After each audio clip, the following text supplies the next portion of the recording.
Hi, and welcome to Inspiring Minds 711, the academic convenience store where you can find fun, fast, and functional facts.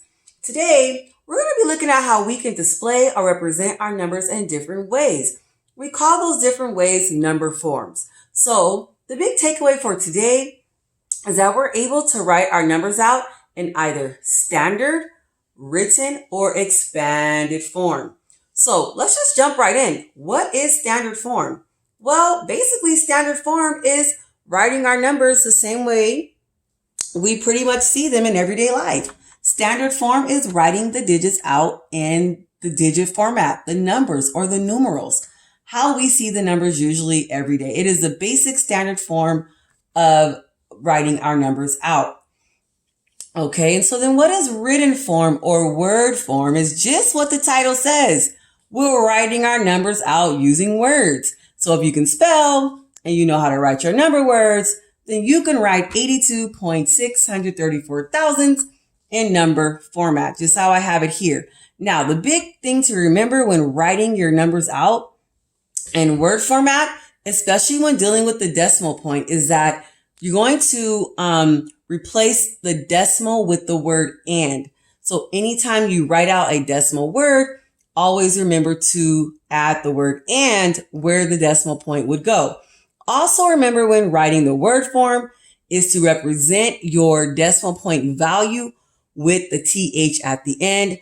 So in this case, 634 thousandths TH, I have to make sure I spell out the letters TH to make sure we know the difference between, again, the thousandths place on the whole number side and the thousandths TH on the parts of a whole side. Okay. And then we're going to get into, lastly, our third general format is called the expanded form. Everybody, let's kind of stretch your hands out because basically expanded form is like stretching the numbers out.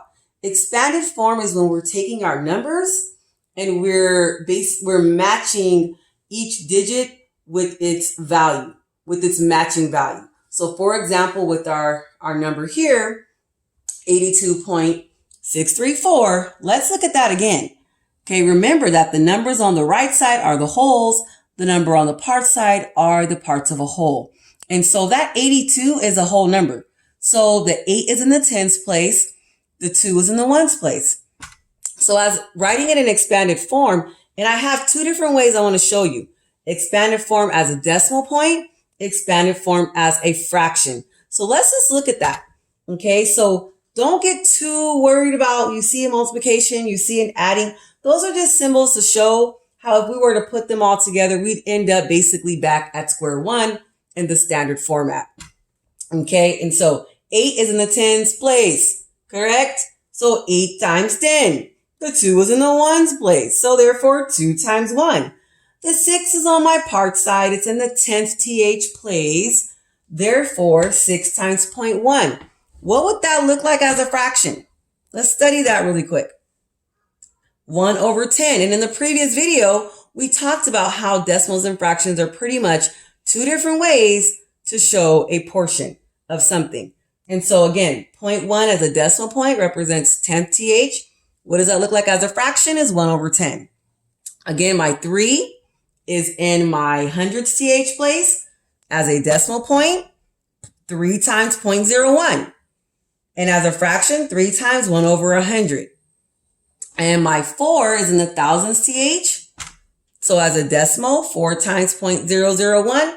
As a fraction, 4 times 1 over 1,000.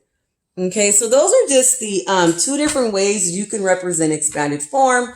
Those are also the different ways that you can show or display your numbers. So it's nice to know these different formats because especially when doing word problems, you might see these numbers written out. You want to also know how to convert back and forth. You see a digit in expanded form because you know place value. It's not going to be anything to be able to transfer that number to the standard form and vice versa.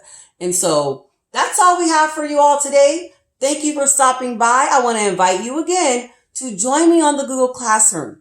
Put your email down in the comments so I can send you an invitation code, and you'll see more worksheets, more videos. For example, this worksheet here, where you see the example that I shared with you all today, and you'll see more examples. So continue to practice, practice, practice. Math requires a lot of practice. And so once you practice, there's nothing to it. I think you all are math geniuses. So I'd love to see you in my Google Classroom community. And so once again, thank you for stopping by the Academic Convenience Store, where you can find fun, fast, and functional facts.